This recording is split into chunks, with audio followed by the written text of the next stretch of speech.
Hola chicos, ¿cómo están? Vamos a continuar con la sesión anterior.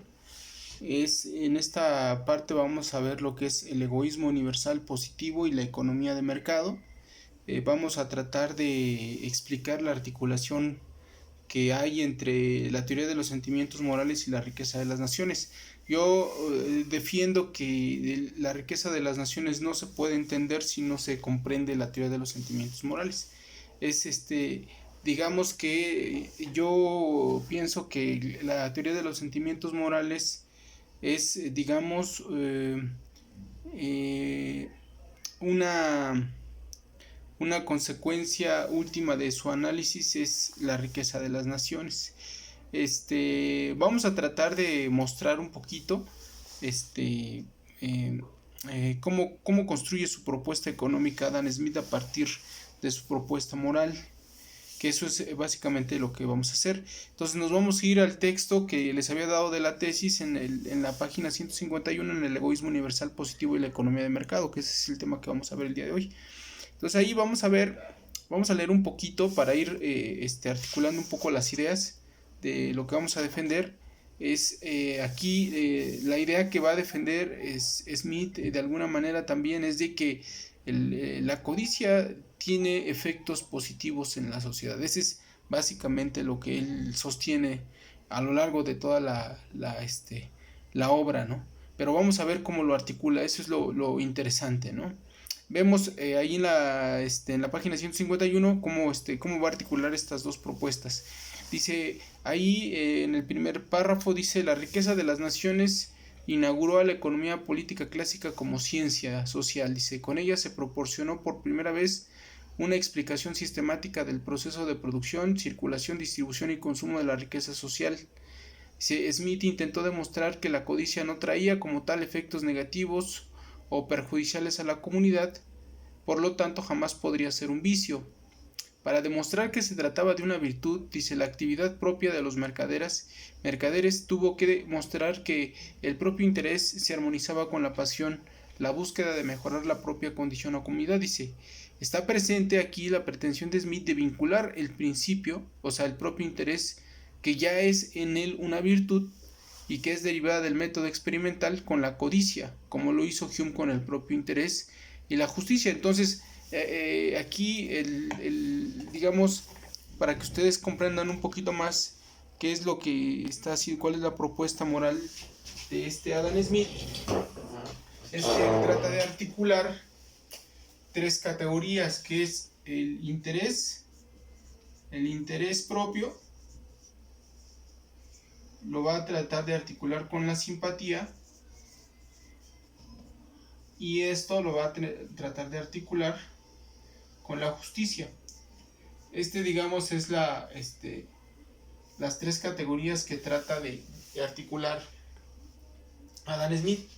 Entonces, eso es todavía en la propuesta moral que él tiene. Y que bueno, también lo va a llevar a cabo en la riqueza de las naciones.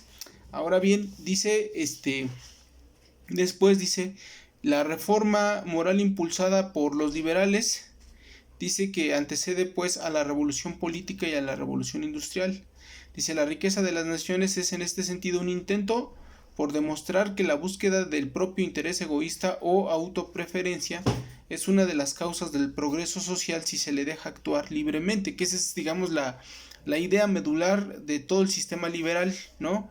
Ellos tratan de justificar, de demostrar, de argumentar que el propio interés egoísta, digamos, es que es una pasión que después se va, digamos, se va haciendo más intensa hasta alcanzar la codicia.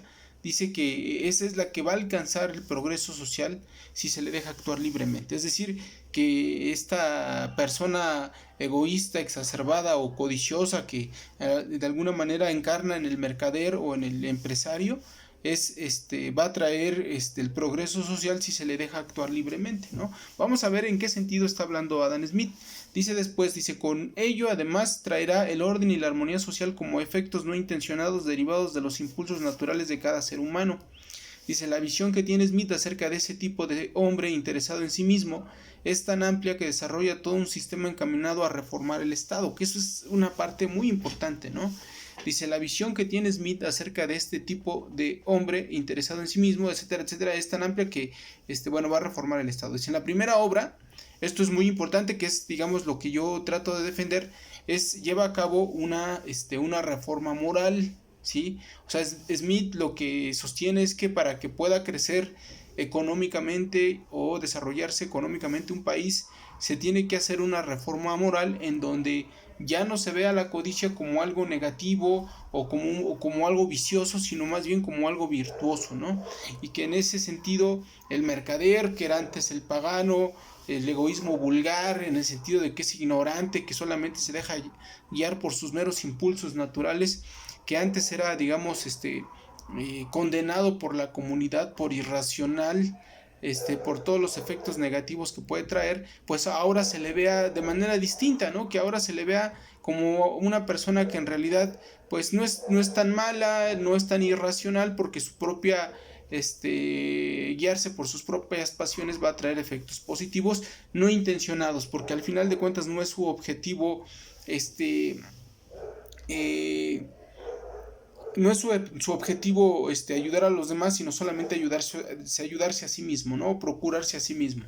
Y después dice, en la primera obra, Smith propone una reforma moral, en la segunda una reforma legal. Dice, la primera reforma moral consistió básicamente en desprejuiciar el propio interés egoísta y mostrando que el deseo de mejorar la propia condición es más bien una virtud que un vicio.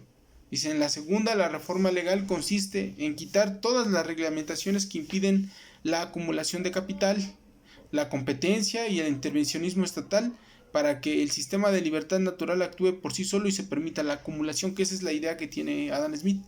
Dice, esta es una condición necesaria para que se pueda alcanzar el progreso económico, por consiguiente llevará consigo una derrama económica que bajará a todas las capas de la sociedad y donde las personas podrán acceder con facilidad a mejorar su propia condición. Dice, esta propuesta estaba encaminada a demostrar que la mejor forma de producir riqueza no era impidiendo las importaciones y promoviendo las exportaciones, como pensaban los mercantilistas, sino dejando que los productores compitan en calidad y precios.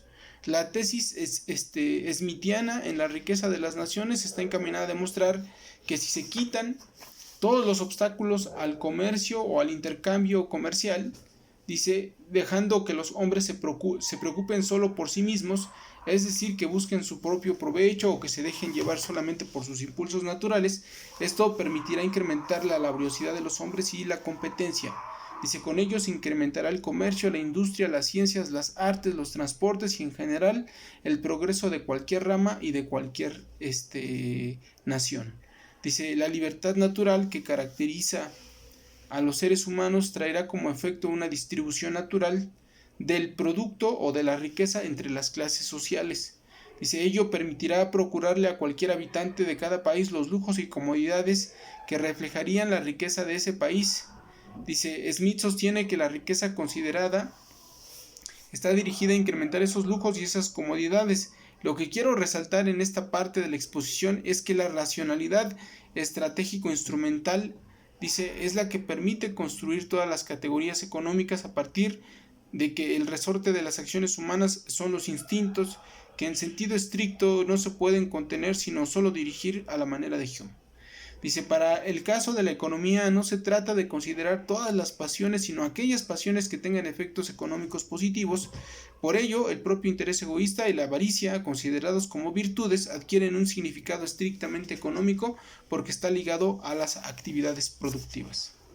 ¿Vale? Entonces, vamos a ver cómo va a articular las categorías entonces Smith.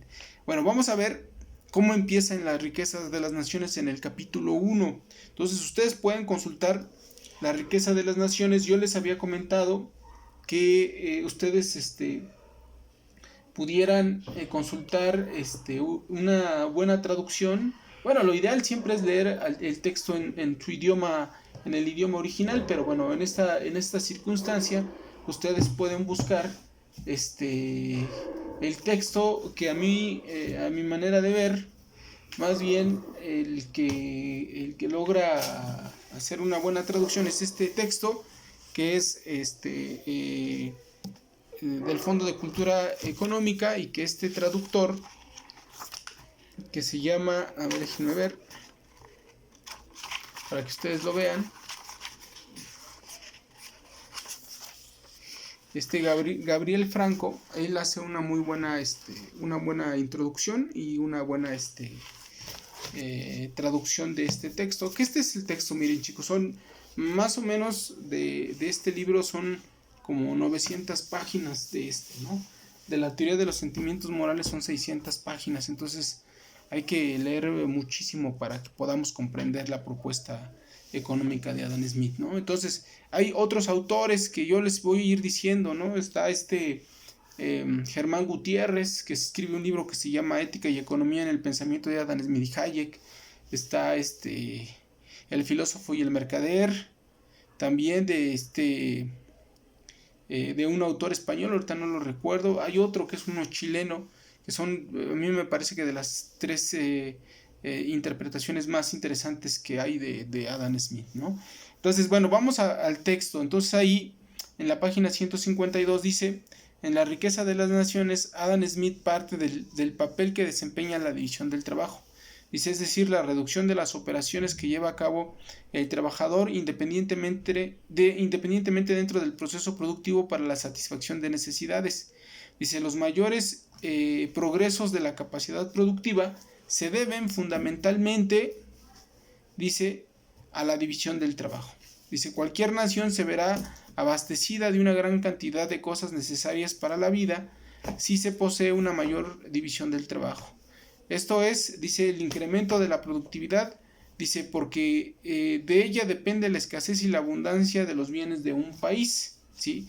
O sea, por eso Adam Smith pone en primer lugar esta categoría. Es una categoría, es la primera categoría económica, que es la división del trabajo. La división del trabajo. Entonces es la primera categoría económica con la que empieza a construir todo su sistema económico Adam Smith. Entonces, Smith tiene un ejemplo ahí en la riqueza de las naciones.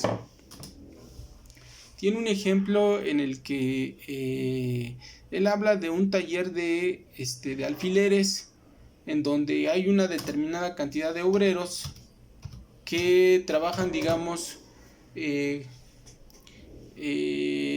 organizados dentro de la empresa, de tal manera que todos los obreros llevan a cabo una misma o la misma actividad en todos los procesos. Es decir, todos los obreros se dedican digamos, a trasladar el metal, a cortarlo, a producir, digamos, la cabeza de los alfileres, a meterlos en la cajita, o sea, y más o menos, por poner un ejemplo, ¿no? Más o menos, cada uno de ellos produce alrededor de 10 a 20 cajas de alfileres por día, ¿sí? Entonces dice Adam Smith que cuando se lleva a cabo la división del trabajo, es decir, que a cada uno de ellos se le encomienda una actividad dentro del proceso productivo, es decir, que uno solamente traslade los alfileres, otro los doble, otro les haga la cabecita del alfiler, otro los guarda en su cajita y otro los distribuya. Dice que de esa manera se potencia la producción del alfiler, y en lugar de producir, digamos, si en un día producían entre 10 obreros, producían digamos 40 cajas de alfileres, digamos, ya dividiendo el trabajo, podían producir hasta 400 cajas. Es decir, lo que hacía la división del trabajo al interior del taller era potenciar la productividad, ¿no?, del trabajo. Entonces, en ese sentido habla Adam Smith que esta división del trabajo, pues, básicamente va a ser algo fundamental para lograr la productividad. Dice ahí en la página 152, dice, cualquier nación se verá abastecida de una gran cantidad de cosas necesarias para la vida si se posee una mayor división del trabajo. Dice, por ejemplo, el incremento de la productividad, porque de ella depende la escasez o la abundancia de bienes de un país. Van a ver cómo va a ir articulando todas las categorías. O sea, va a decir, que de una división del trabajo desarrollada va a depender de la división del trabajo. Si la división del trabajo está desarrollada o no está desarrollada, va a depender que un país sea rico o que sea pobre. Es decir, si una división del trabajo, digamos, está muy desarrollada, es muy probable que ese país sea muy productivo y por lo tanto sea más rico. O si un país no tiene una división del trabajo tan desarrollada, va a ser un país menos productivo y por lo tanto más pobre, ¿no? Va a tener menos cosas que puedan satisfacer determinadas necesidades. Vamos a poner dos casos, digamos el mercado de Cuba y el mercado de China. Entonces, en el caso de Cuba, por ejemplo, como hay una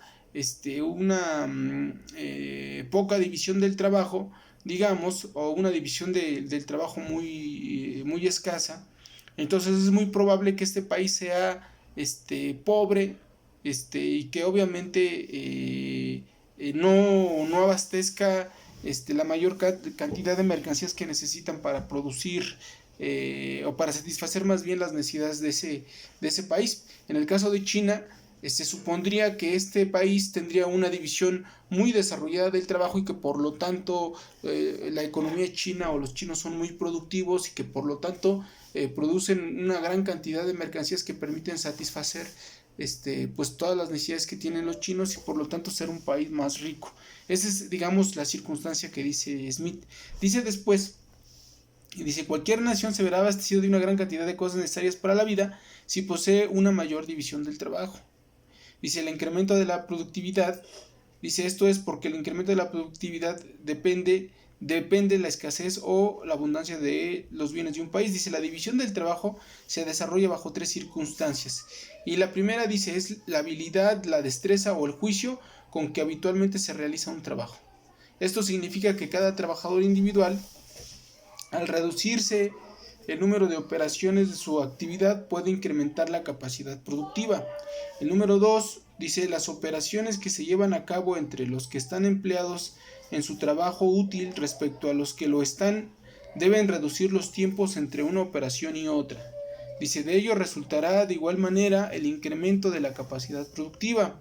Número 3 dice, mientras más se reduzcan los tiempos de producción de las operaciones del proceso productivo, mayor será el número de inventos, modificaciones de las máquinas e instrumentos de producción que permitirán potenciar la productividad.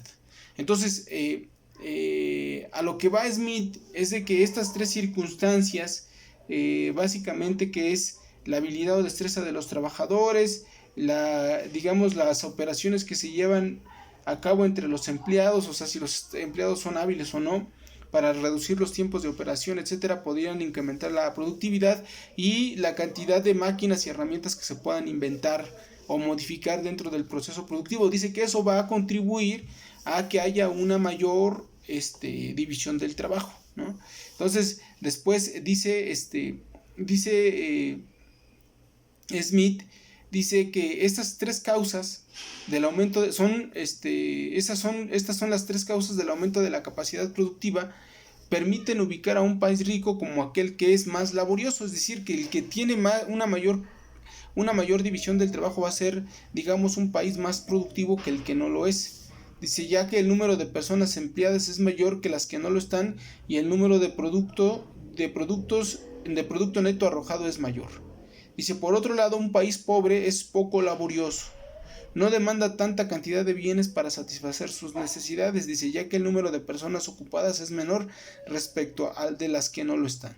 Dice, al respecto, considera que la sociedad capitalista es una sociedad industriosa, laboriosa en relación a las comunidades primitivas, que las ve como sociedades ociosas. Bueno, porque no son tan laboriosas como las sociedades occidentales, ¿no?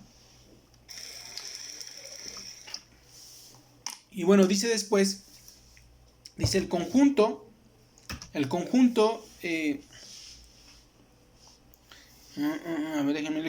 personas que viven en un país laborioso, dice, vivirán mejor dispuestas o en mejores condiciones de vida que las de un país pobre. Dice, las personas que viven o que vivan en un país rico alcanzarán una mayor cantidad de cosas necesarias y cómodas para la vida debido a la laboriosidad del país. De esta laboriosidad depende el incremento de comodidades y lujos. Dice, ahora bien, dice, la laboriosidad depende de cuánto esté dispuesta cada persona a mejorar su propia condición, y ello depende del estilo de vida que desee tener.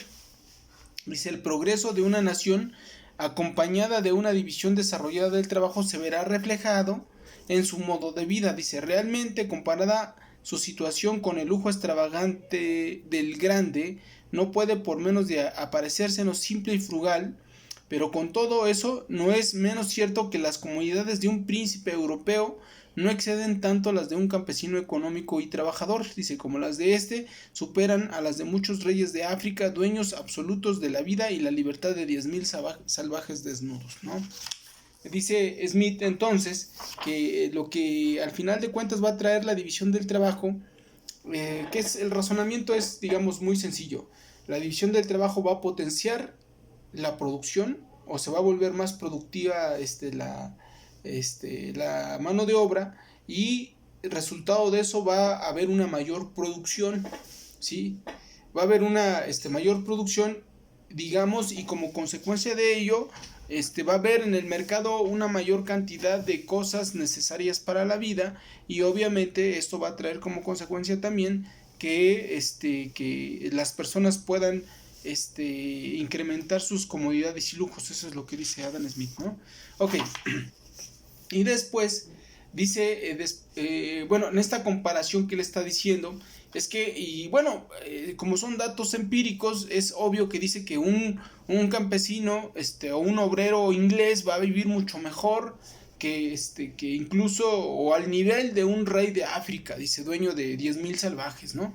Entonces lo que él está comparando es el estilo de vida, que el estilo de vida, digamos, del obrero inglés, incluso pobre, es mucho, puede ser igual o mucho superior, o muy superior, digamos, al del rey africano, ¿no? Que ese es el punto que quiere dar a entender, ¿no? Entonces dice después en la página 154, dice, en comparación a la vida sencilla y alejada de los lujos y comodidades de un salvaje desnudo, dice, la vida de un campesino laborioso moderado es mucho más cómoda incluso que muchos reyes africanos.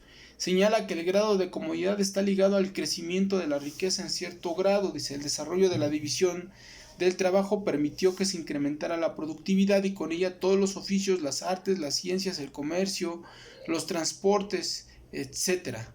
Se incrementó la producción de la riqueza social con vistas al mejoramiento de la propia condición y al incremento del lujo y las comodidades sociales. Dice, en ese sentido, Smith piensa que el progreso de la capacidad productiva se debe fundamentalmente a los efectos de una desarrollada división del trabajo. Dice, con ella se multiplicó la producción en todos los sentidos y se desarrollaron igualmente una pluralidad de actividades productivas o diversos trabajos y por tanto el incremento de la riqueza material de un país.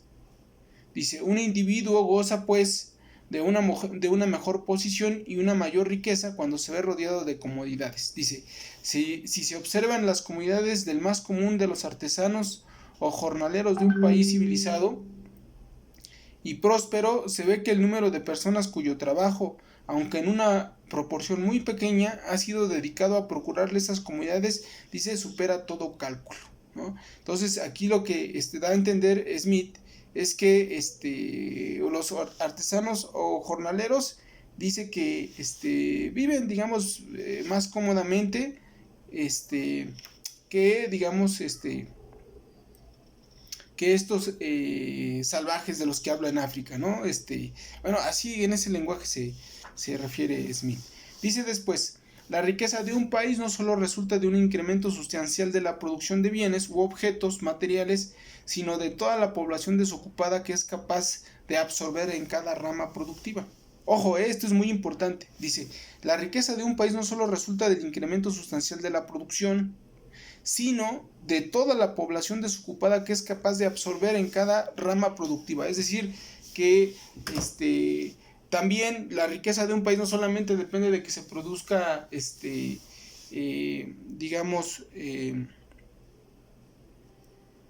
no solo depende de que se produzca la riqueza, sino que también cada rama productiva debe de absorber una gran cantidad de fuerza de trabajo. Digamos que de esa manera se va a distribuir la riqueza, ¿no? Dice después Smith, el incremento de la producción permitiría no solo que se beneficiaran el país productor, sino que permitiría llevar mercancías a los lugares más recónditos del mundo. Dice, ahora bien, el comienzo de la exposición de Smith es relativamente coherente, pero no guarda entre sí una necesidad lógica entre las categorías. Esto lo voy a aclarar un poquito más porque ahorita lo que estamos haciendo nada más es reconstruir a los autores. Todavía no nos metemos realmente a la crítica, ¿no? Lo que estamos tratando de hacer es primero tratar de rescatar el sentido de lo que quieren decir estas obras y poder comprender cómo se construyó toda la teoría económica, ¿no? Esa es, digamos, la parte. Ya después, obviamente, va a venir la respuesta de Marx, que ya es mucho más elaborada, mucho más profunda, y que obviamente les da una paliza a todos los liberales, ¿no? Pero primero vamos a entender qué es lo que quiere decir Smith y cómo lo construye. Dice más abajo, dice, ahora bien, dice, el comienzo de la exposición Smith es relativamente coherente, pero dice, no guarda en sí una necesidad lógica entre las categorías. Dice, el tipo de relación que establece entre categorías está ligada a la reflexión extrínseca, es decir, es un principio fundamento inmediato empírico. Más adelante me voy a referir a esta cosa específica. ¿A qué se refiere? Con una reflexión extrínseca, Marx. Dice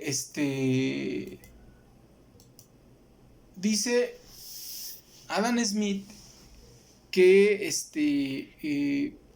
que hay una relación entre lo que es la división del trabajo y el propio interés. Esa es una de las características, digamos, de su propuesta, ¿no? Vamos a ver qué tipo de relación. Son relaciones empíricas. Él habla de categorías económicas empíricas. Está la división del trabajo y después en el segundo capítulo de la riqueza de las naciones ustedes van a encontrar que es la causa de la división del trabajo. Ahorita vamos a ver de qué se trata.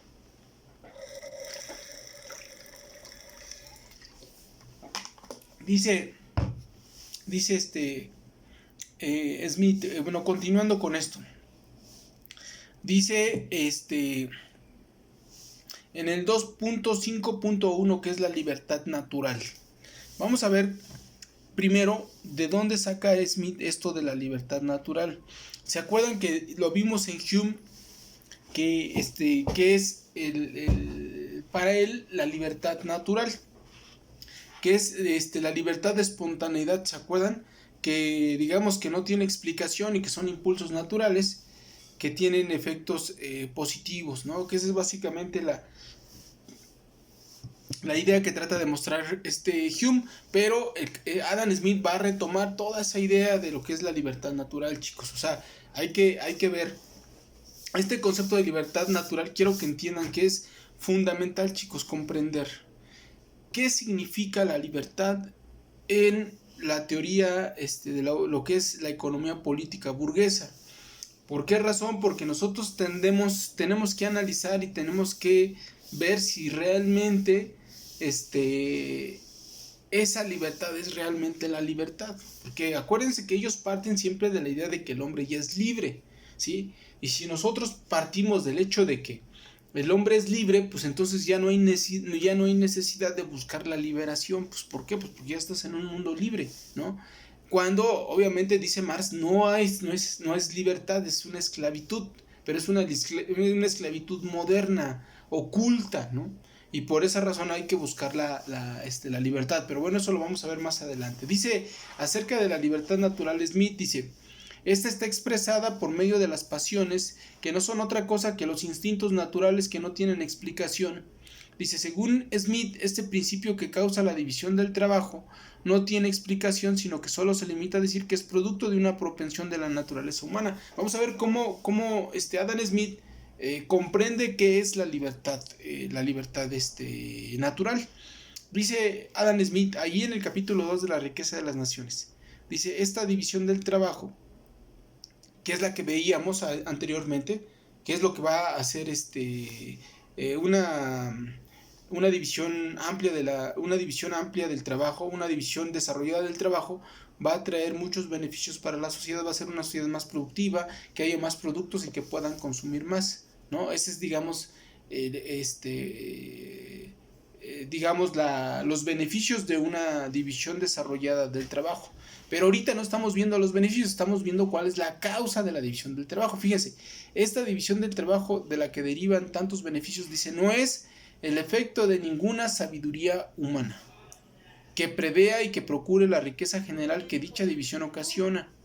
Dice, es la consecuencia necesaria, aunque muy lenta y gradual, de una cierta propensión de la naturaleza humana. Dice que no persigue tan vastos beneficios, es la propensión a trocar, permutar y cambiar una cosa por la otra.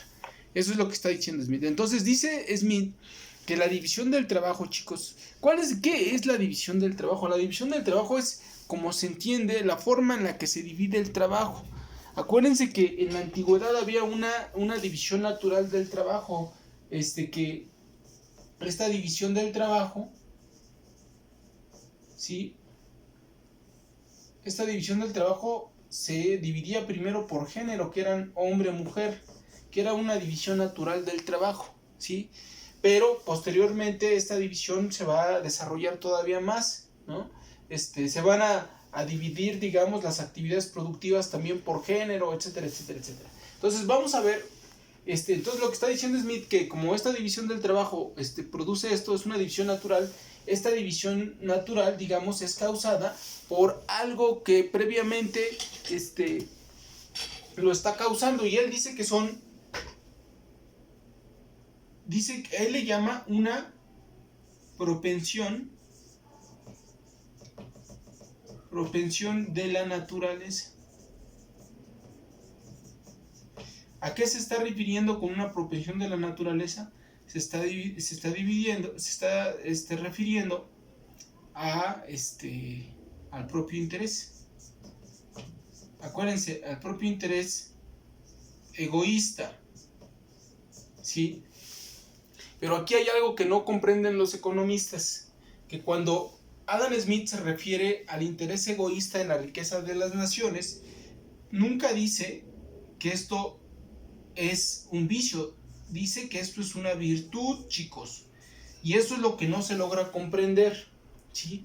Entonces, el interés egoísta es el que va a causar, pues, la división del trabajo, y por esa razón es que él le llama al propio interés, que es un principio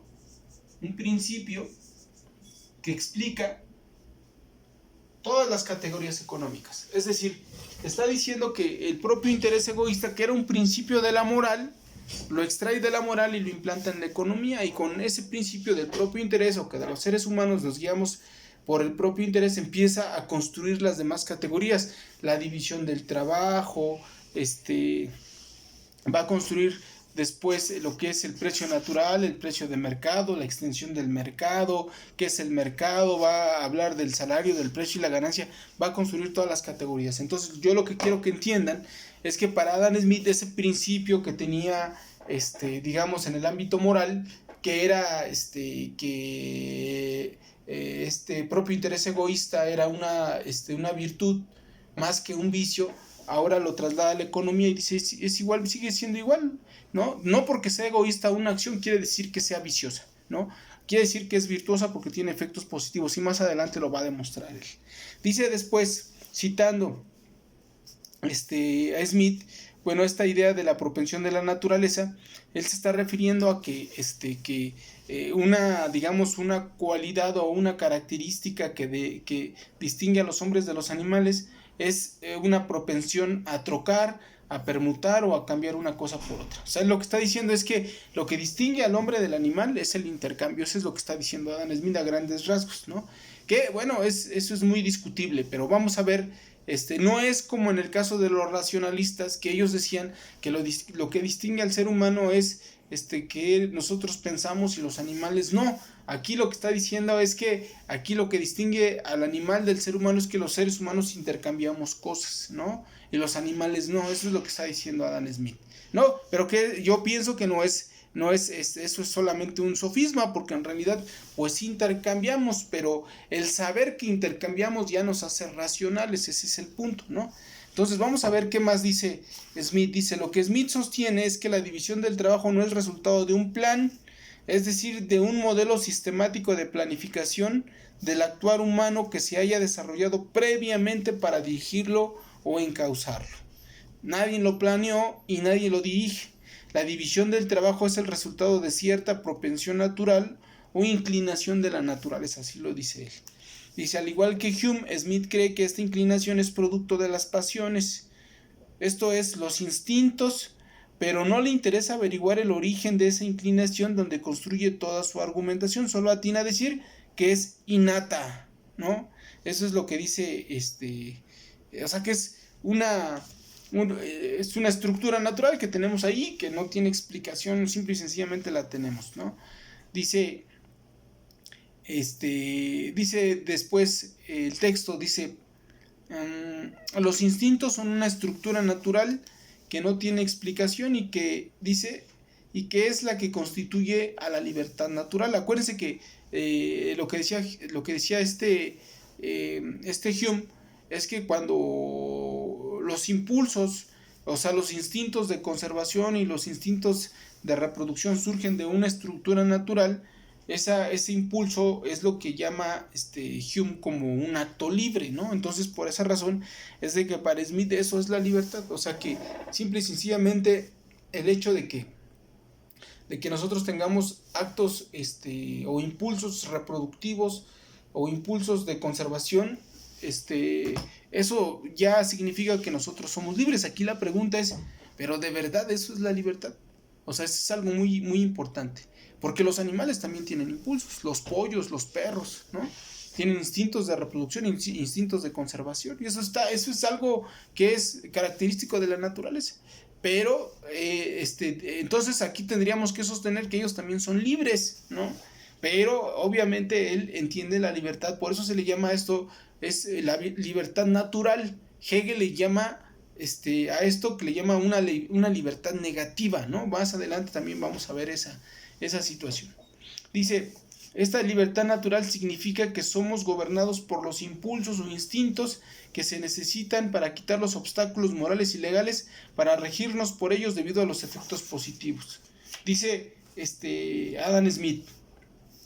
O sea, lo que está diciendo Smith es que de alguna manera esos impulsos naturales, que es el egoísmo o el propio interés, que son instintos de reproducción y de conservación de la vida, que son los que provocan la división del trabajo, al final de cuentas son positivos, porque la división del trabajo va a traer como resultado la productividad, el crecimiento de la producción, la absorción de capacidad productiva de trabajo, y va a haber mayor cantidad de mercancías en el mercado y vamos a tener un mercado abastecido para poder satisfacer nuestras necesidades, ¿no? Y poder buscar vivir más cómodamente, que esa es la idea que tiene Smith.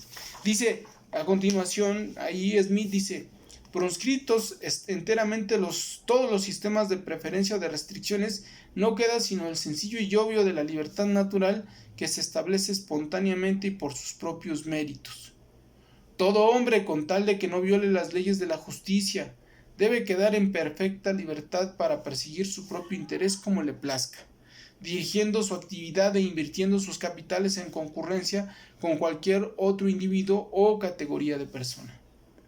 Dice, entonces, eso es lo que dice, entonces que dice Smith, que este sistema de libertad natural, dice que se establece espontáneamente, dice, y por sus propios méritos, dice que todo hombre debe quedar en perfecta libertad para perseguir su propio interés como le plazca, ¿sí? Entonces, aquí lo que está diciendo Smith es que este hombre, que se está refiriendo al mercader, al capitalista, ¿sí? Debe quedar en perfecta libertad, o sea, en perfecta libertad moral y legal. Es decir, que debe de haber una reforma moral y una reforma legal para que pueda perseguir su propio interés como le plazca, o sea, para que le dejen hacer lo que él quiera con sus capitales, ¿no? Básicamente es eso. Entonces, se está construyendo todo un sistema moral y un sistema legal alrededor del capitalista, del mercader, que es el que se guía por sus impulsos virtuosos, digámoslo así. Eso es lo que está diciendo Smith. Dice después, la libertad natural es producto de esos impulsos que aparentemente no tienen alguna causa o explicación, dice, en este sistema de libertad natural, los hombres actúan guiándose solo por los instintos que son la causa última del intercambio y de los actos productivos. Dice, la pasión más regular en los actos productivos es el propio interés egoísta que logra vincular lo moral y lo económico como un sistema natural de producción. Por ello, Smith le atribuye una importancia capital en su investigación. Dice, para nuestro filósofo escocés es de suma importancia que aquella pasión quede en perfecta libertad, es decir, que quede libre de prejuicios morales y de reglamentaciones económicas restrictivas e insensatas para que invierta sus capitales donde les plazca, ya que su actividad es virtuosa, solo siguiendo sus impulsos egoístas logrará el bienestar general, sin proponérselo, ¿no? Dice, la intervención estatal es por tanto perniciosa para la sociedad, ya que violaría la denominada ley natural. Dice, la intervención estatal asociada a la planificación económica es atentar contra el corazón de la misma sociedad del mercado naciente, ¿sí? Dice, de esta manera, el propio interés egoísta está presupuesto en toda la propuesta económica de Adam Smith y lo establece como aquello que hace posible el intercambio, ¿sí? Dice, pero el hombre, cito a Smith en La riqueza de las naciones, dice, pero el hombre reclama en la mayor parte de las circunstancias la ayuda de sus semejantes y en vano solo puede esperar la de su benevolencia. La conseguirá con mayor seguridad interesado en su favor el egoísmo de los otros y haciéndoles ver que es ventajoso, dice, que hace ventajoso lo que les pide. Dice, quien propone a otro un trato le está haciendo una de estas proposiciones: dame lo que necesito y tendrás lo que deseas. En este sentido, cualquier clase de oferta, y así obtendremos de los demás la mayor parte de los servicios que necesitamos. No es la benevolencia del carnicero, del cervecero o la del panadero la que nos procura el alimento, sino la consideración de su propio interés. No invocamos sus sentimientos humanitarios, sino su egoísmo. Ni les hablamos de nuestras necesidades, sino de sus ventajas. Esa es, digamos, una de las citas más citadas de Smith, ¿no? De la riqueza de las naciones. Pero bueno, vamos a ver qué es lo que está tratando de hacer Adam Smith con todo eso. Entonces, lo que está diciendo Smith, chicos, con esto, es de que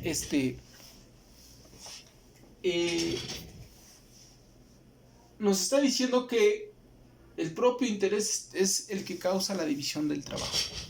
Y es el que va a articular todas las categorías económicas, ¿no? Entonces, vamos a ver entonces aquí esta parte. A ver, déjenme ver. Dice, este principio explica que todas las acciones, sobre todo aquellas que tienen que ver con la producción, tienen efectos positivos respecto a la división del trabajo y el intercambio.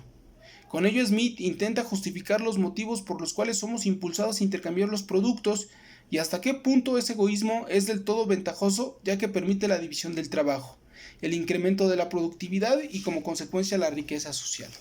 Él piensa en una situación en la que el ser humano, dice, pero sobre todo el mercader, se vea completamente libre de trabas que le impidan actuar buscando su propio interés egoísta, ya que si se les deja sin obstáculos, ellos actuarán de manera natural, respondiendo a sus pasiones y crearán una armonía social como resultado de esa actividad. Ahora bien, dice, otra consecuencia del principio es la extensión del mercado que resulta de la división del trabajo. Dice, si la extensión del mercado es muy amplia, eso se debe a que existe una desarrollada división del trabajo. Aquí hay otra categoría, chicos, que a mi modo de ver con Smith. Vamos a ponerlo más claro aquí, más clarito, para que se entienda esta.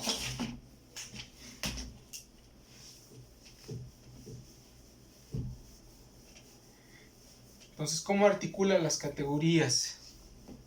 Muy importante, chicos. Dice él que es el interés egoísta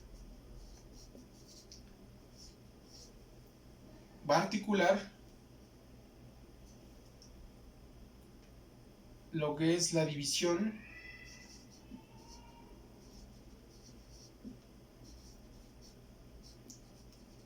del trabajo, y de la división del trabajo él dice que se va a desarrollar la extensión del mercado. ¿Sí? Nada más que quiero que recuerden que esto ya no es un vicio, sino es una virtud. Eso le llama Smith. Digamos que esa es la parte. Esas son las primeras tres categorías que habla Smith. O sea, que el interés egoísta, la división del trabajo y el mercado. Que vamos a ver en qué consiste todo esto. Dice después, y fíjense cómo tiene mucha lógica lo que dice Smith, los impulsos naturales considerados como virtud producen una división del trabajo que entre más naturales sean y menos obstáculos tengan, o sea, quiere decir que esto lo vamos a, hay que liberarlo hay que hacer aquí una reforma moral, y aquí vamos a hacer una reforma legal para que haya una amplia, digamos, una desarrollada división del trabajo, y esto va a traer un mercado más amplio. Eso es lo que está diciendo Smith. O sea, dejar en perfecta libertad esas pasiones. Dice después, de la misma manera que si un mercado es muy reducido, se debe a que la división del trabajo no ha sido del todo desarrollada. Es decir, que cuando hay una división del trabajo poco desarrollada, quiere decir que todavía sigue habiendo algo así como muchas restricciones a la conducta del mercader. Es decir, que pueden ser reglamentaciones estatales o reglamentaciones morales que impiden que lleve a cabo su actividad, ¿no? Ok, chicos, después dice, el intercambio se realiza cuando los hombres necesitan satisfacer sus necesidades. Dice, el remanente de sus productos elaborados es intercambiado por productos ajenos que pudieran necesitar. Dice, con ello, Smith se ve en la necesidad de explicar el valor de las mercancías a partir de su precio en trabajo y su precio en moneda. ¿Sí? Entonces aquí vamos a ver, lo voy a leer otra vez para que se entienda, porque parece que me salté un pedacito. Dice, de la misma manera que dice que si el mercado es muy reducido, se debe a que la división del trabajo no ha sido del todo desarrollada. Así, un país que tenga una extensión del mercado amplia, que implica una división del trabajo desarrollada, estará en condiciones de ser un país más rico. El intercambio se desarrolla cuando los hombres necesitan satisfacer más sus necesidades. Dice, el remanente de sus productos elaborados es intercambiado por productos ajenos que pudieran necesitar. Con ello, Smith se ve en la necesidad de explicar el valor de las mercancías a partir de su precio en trabajo y de su precio en moneda. Y entonces aquí va a surgir un problema, que es el problema del valor, que es lo que nosotros vamos a ver. Nada más déjenme ver aquí que tengo un escrito.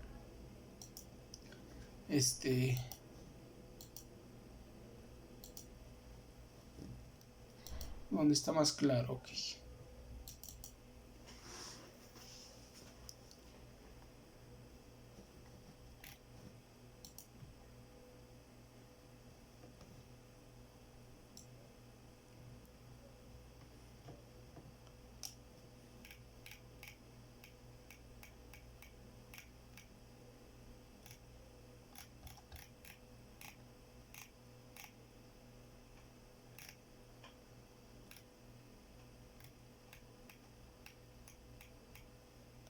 Bueno, aquí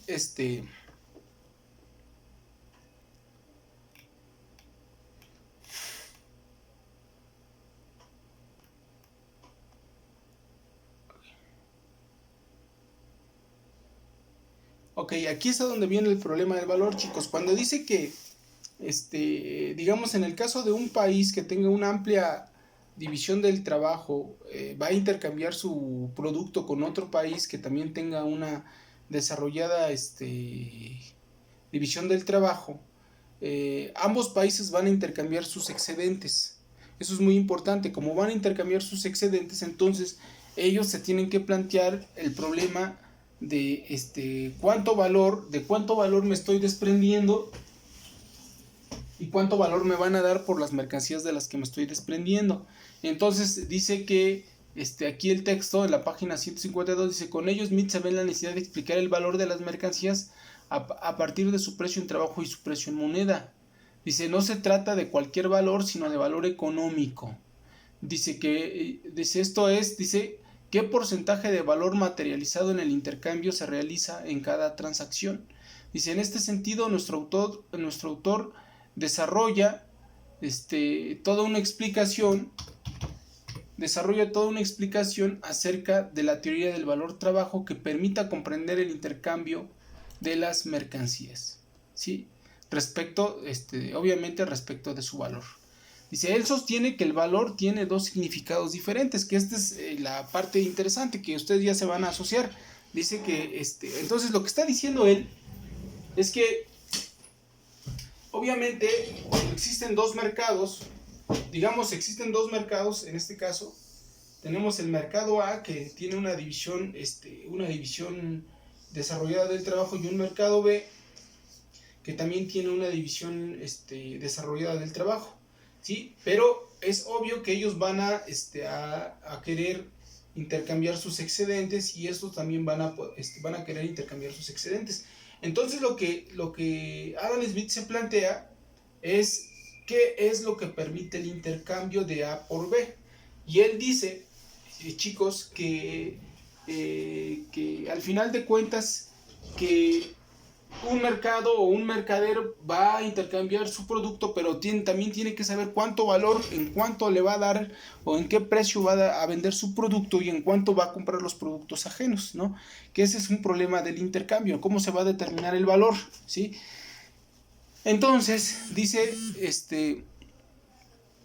ahí, en este sentido, dice que explica la teoría del valor trabajo.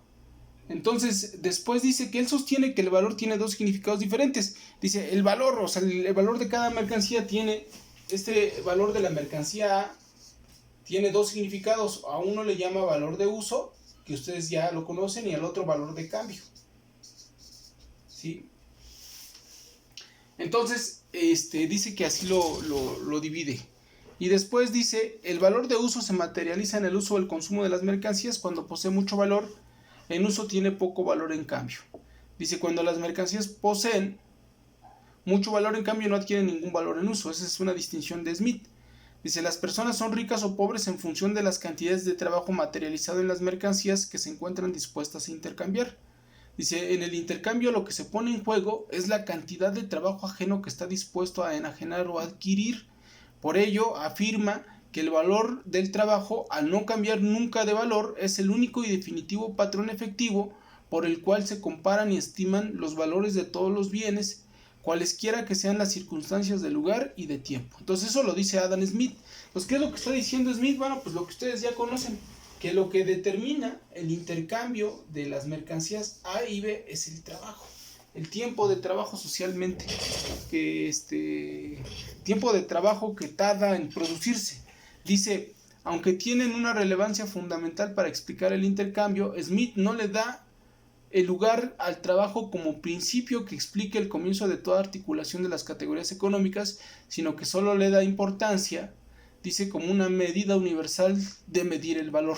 ¿Qué significa esto, chicos? Que bueno, aquí se supone que aquí, para poder poner, digamos, una categoría más en la extensión del mercado, aquí tendríamos que poner el intercambio, ¿sí? Pero el problema es que Smith, aquí en el intercambio, es a donde mete el otro principio. O sea, un principio que él dice que es el principio valor-trabajo.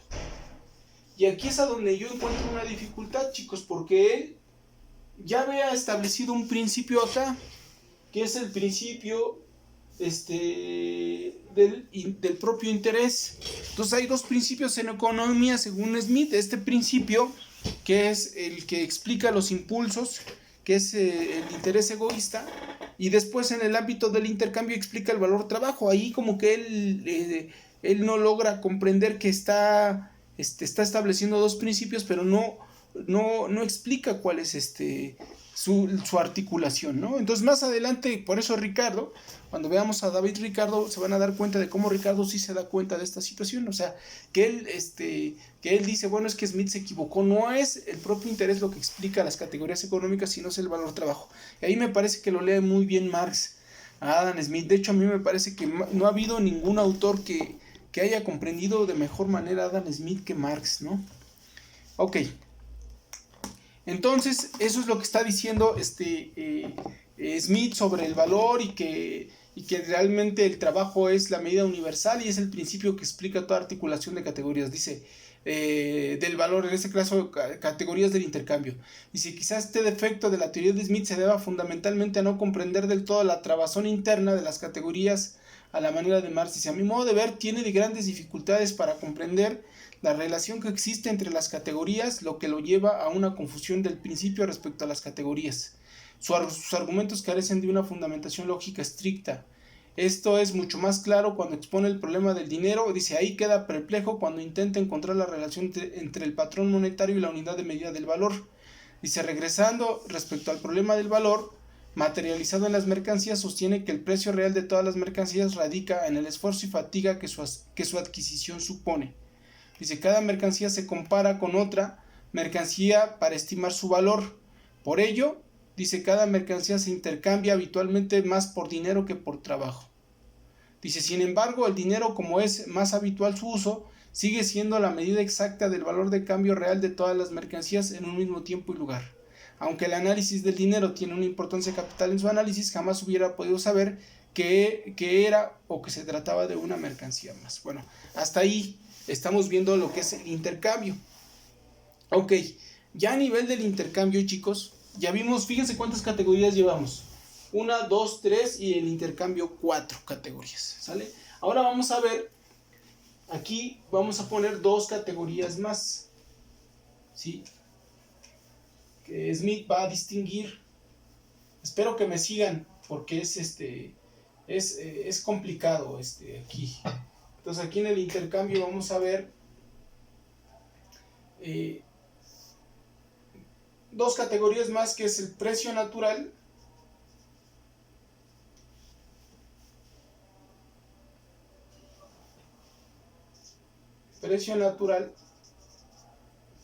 y precio de mercado. Entonces, acuérdense que una categoría es un concepto fundamental sin el cual no se puede entender un determinado fenómeno. Vamos a continuar, chicos. Entonces, ya Smith está estableciendo aquí otras 2 categorías que tenemos que distinguir, ¿sí? Y dice él, ahí sobre el precio natural, vamos a ver qué es el precio natural y el precio de mercado. Dice, Smith hace una distinción, estoy en la página 153 ahí del texto. Estamos siguiendo este texto, ¿no? Porque estamos resumiendo muchísimas cosas. Smith hace una distinción entre el precio natural y el precio de mercado. Dice, esta distinción es a mi modo de ver muy importante debido a que en ella se encuentra presupuesto del sistema de libertad natural que él propone. Dice, el precio natural es aquel que paga las tasas de renta de la tierra, salario y ganancia del capital. Ojo, el precio natural es aquel que paga las tasas de renta de la tierra, salario y ganancia del capital. Dice, es decir, el precio natural es aquel precio que, por decirlo de algún modo, suma sus costos de producción. En este sentido, al sumar el precio de todos los factores productivos, la mercancía se vende por lo que puede llamarse su precio natural, ¿sí? Entonces, el precio natural es digamos, lo que él trata de decir es que al final de cuentas el precio natural es la suma el precio de todos los factores productivos, es decir, sus costos de producción. Eso es el precio natural. Dice, en este sentido, al sumar el precio de todos los factores productivos, la mercancía se vende por lo que se llama su precio natural, etcétera, etcétera. Si ahora bien, dice, en este precio natural están considerados 3 tipos de beneficio que se pagan según su participación. Uno de ellos es el trabajo, que se obtiene trabajando una jornada de trabajo y se mide en salario. La tierra, que se obtiene por el simple hecho de ser terrateniente y de que sus tierras sean productivas. Y el capital, que es el riesgo que se paga por invertir su capital y el premio por echar a andar el proceso productivo. Dice, en la composición orgánica del precio, si se me permite la expresión, no está considerado el beneficio de las personas que revenden las mercancías. Es decir, entonces el precio natural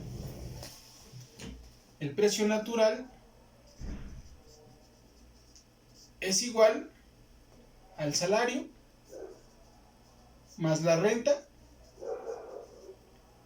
¿sí? Dice, más el capital que se invierte, ¿sí? Este es el precio natural. Ahorita vamos a ver lo que es el precio de mercado. Dice después, el precio de mercado, como dice Smith, es el precio efectivo que se vende habitualmente, al que se vende habitualmente una mercancía. Dice, el precio efectivo al que se refiere Smith es el precio que se concretiza en el intercambio compra-venta en el mercado. ¿Sí? A ver, ¿qué quiere decir Smith? Que cuando habla de precio de mercado, chicos, el precio de mercado, dice que el precio de mercado es igual al precio natural, pero aquí, digamos, el precio del precio de mercado puede ser igual al precio natural,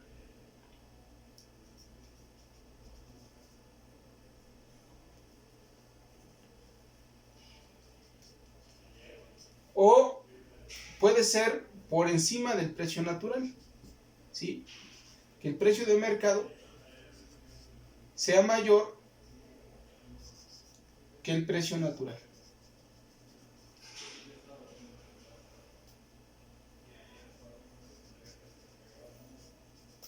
Entonces, ¿qué quiere decir Smith con esto, chicos? Que acuérdense que el precio natural es igual al costo de producción, ¿sale? ¿Qué está, digamos, qué está implicado en el costo de producción? Bueno, los salarios, la renta, la tierra, el capital, eso es lo que está implicado en los costos de producción.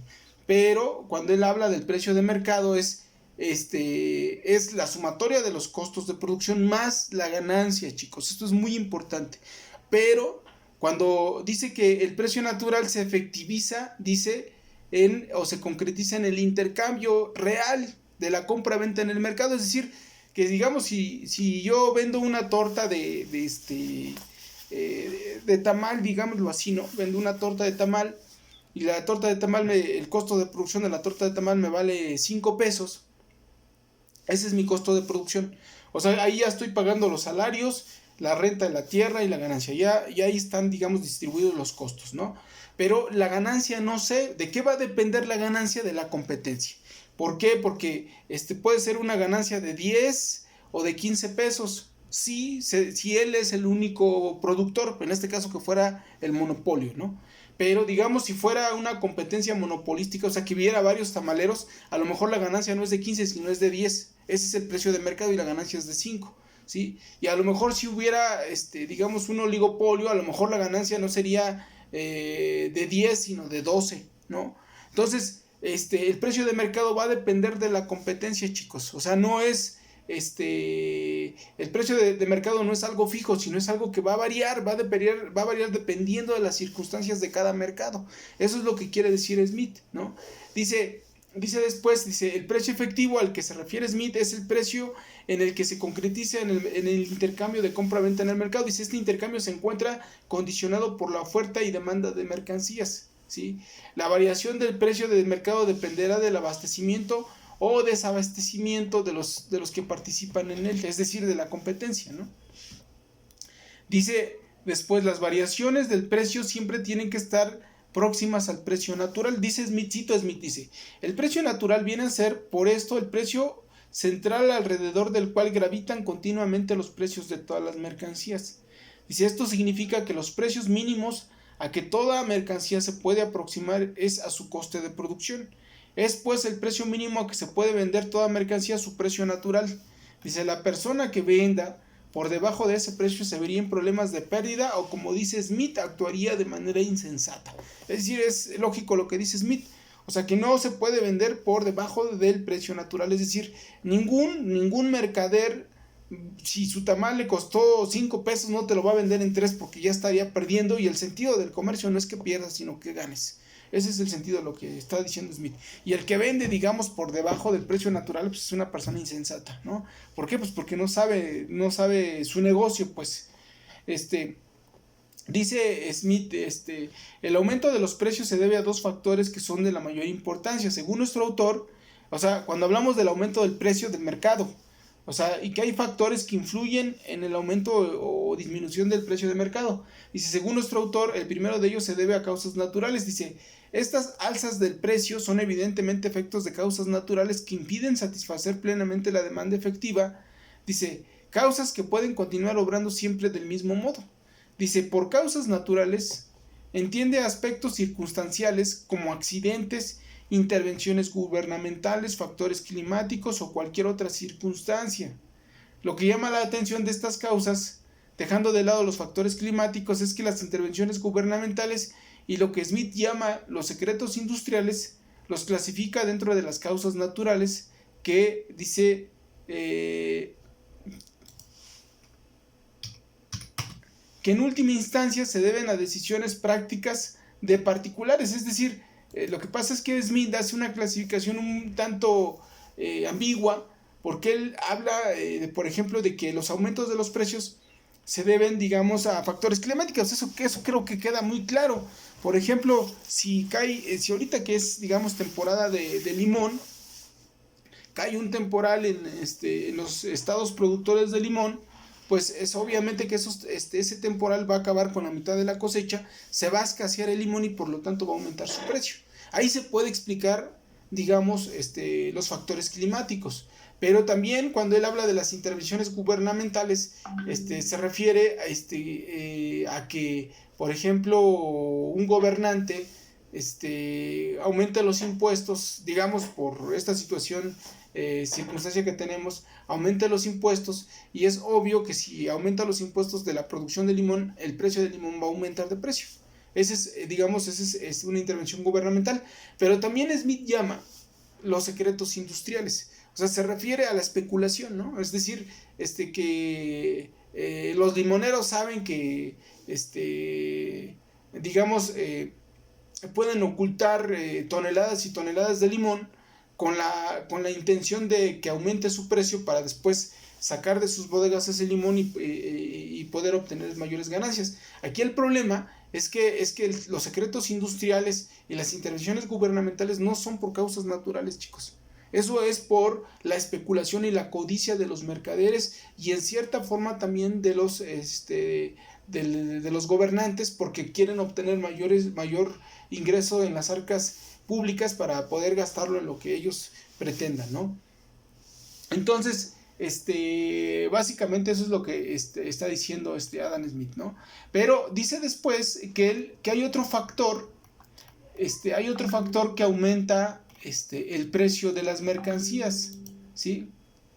Hay otro factor que aumenta el precio de las mercancías, chicos. ¿Cuál es ese factor que aumenta el precio de las mercancías?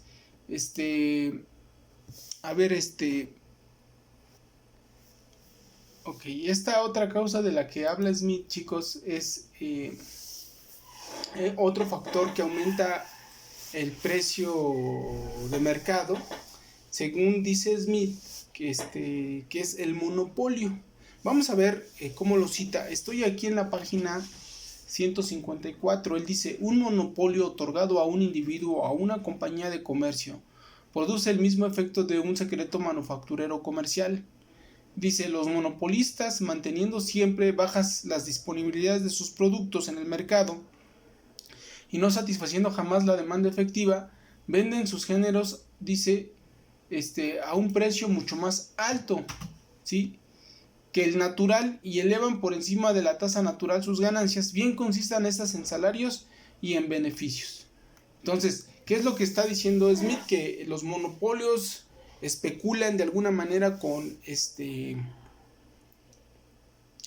las mercancías para que intencionalmente aumente el precio de estas, ¿sí? Y entonces dice, según Smith, la existencia del monopolio es otro factor principal que explica que el aumento del precio de mercado sea muy alto debido a que se encuentra desabastecido el mercado.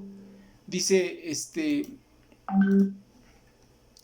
para él, los culpables de la escasez de mercancías en el mercado y del alto valor de las mercancías y por tanto del alto costo del nivel de vida de la población, dice, son los industriales. Bueno, a ver si se entiende. Dice, para él, o sea, para Smith, los culpables de la escasez de mercancías en el mercado y del alto valor de las mercancías o de su alto precio, dice, que trae consigo un alto costo de vida para la población, dice que son los industriales, los mercaderes o capitalistas, como le quieran llamar.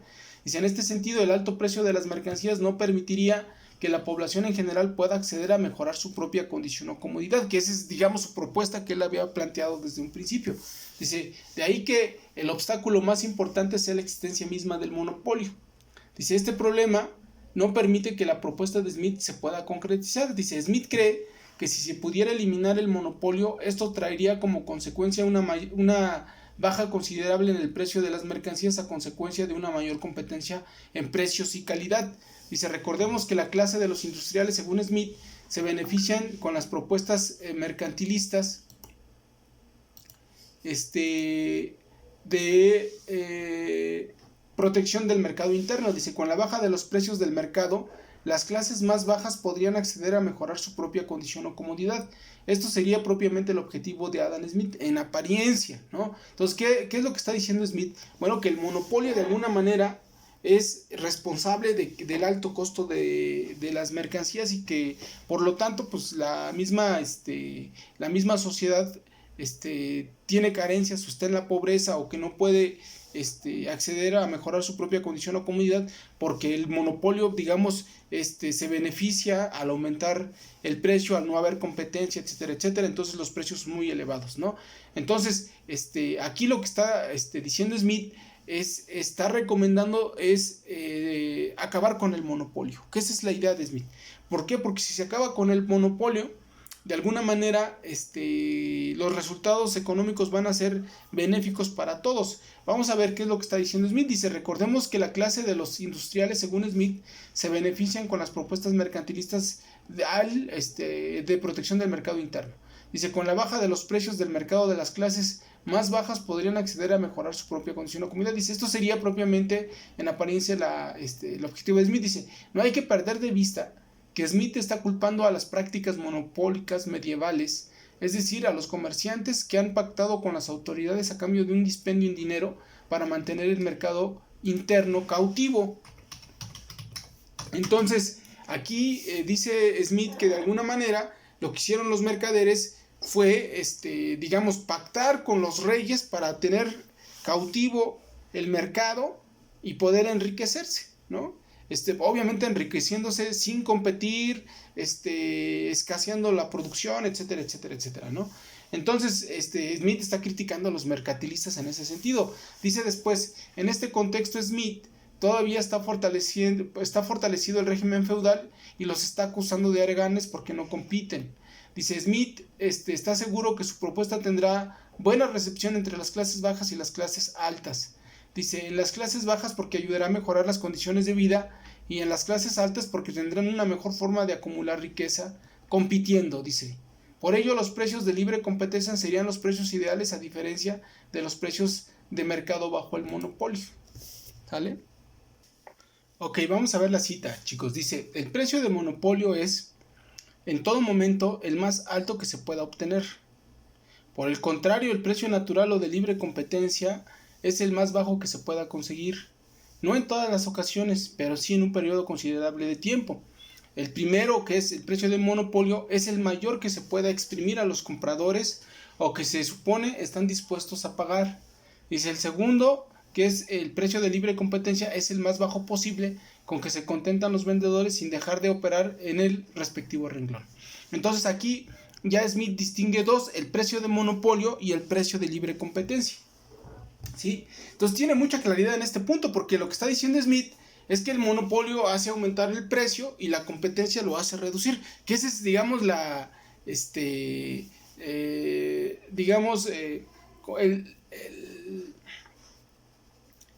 crema innata de los neoliberales. Ellos dicen la competencia va a reducir los precios y el monopolio va a incrementarlos. Por eso ellos tanto su insistencia en que digamos haya competencia para que haya baja en los precios, ¿no? Que eso es lo que ellos están diciendo. Eso solamente es teóricamente, chicos. Vamos a ver todas las consecuencias que trae todo esto.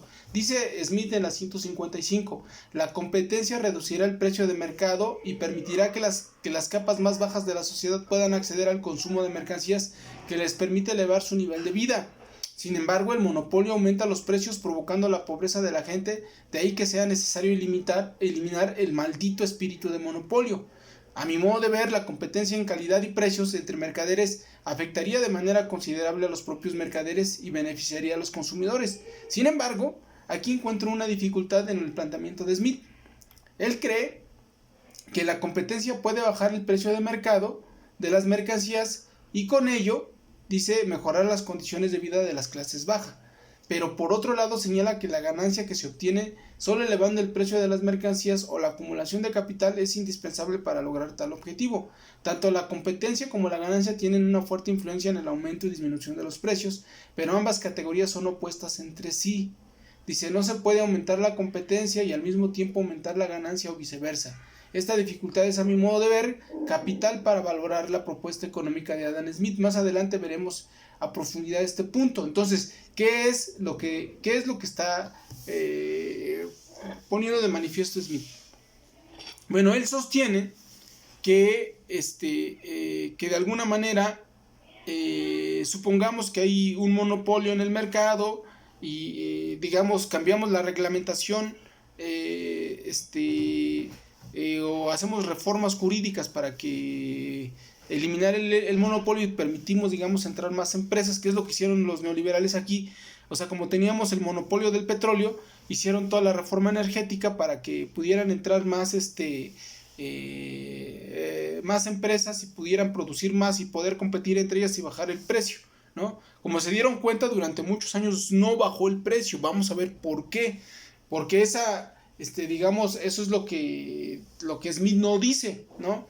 Él dice que él cree que la competencia va a bajar el precio de mercado y que si baja el precio de mercado, las clases bajas van a poder satisfacer sus necesidades y mejorar sus condiciones de vida, ¿sí? Pero aquí hay un problema, ¿no? Que si es un precio de libre competencia, entonces va a haber poca ganancia. Ese es el punto. Entonces va a haber poca ganancia. Y lo que dice Smith es que son categorías contradictorias. ¿Por qué razón? Porque si hay poca ganancia, entonces es que hay mucha competencia. Y si hay mucha competencia, entonces hay poca ganancia. Entonces, para aumentar la ganancia, entonces tienen que reducir la competencia. Entonces es como contradictorio. No puedes aumentar la competencia y la ganancia al mismo tiempo. Si aumenta la competencia, disminuye la ganancia, pero si aumenta la ganancia, disminuye la competencia. Eso es básicamente el punto de la contradicción de Smith. Entonces Smith va a tratar de buscar ahí un punto más o menos medio entre que haya un precio bajo y que se logre acumular el capital, porque al final de cuentas él lo que quiere es de que se acumule el capital. Entonces esa situación vamos a verla más adelante, porque básicamente en eso gira en torno su propuesta económica, ¿no? Entonces, aquí ¿cuál es la pretensión de Smith? Smith quiere tronar al monopolio, reformar las leyes para que haya libre competencia y así bajen los precios de mercado, ¿sí? Entonces, al aumentar la competencia, va a bajar el precio de mercado, pero ojo, esto es muy importante, no siempre, bueno, en el caso de la reforma petrolera, vinieron muchas empresas, ustedes ya la ven, hay muchas marcas de gasolina, pero no necesariamente bajó el precio, de la mercancía. ¿Y eso por qué razón?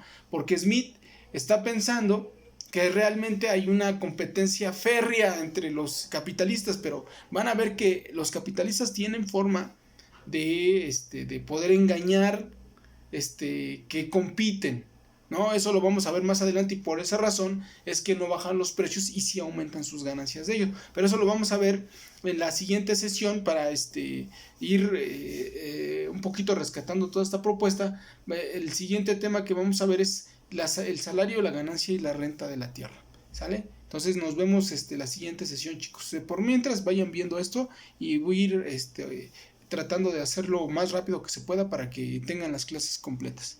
Que la pasen bien, chicos.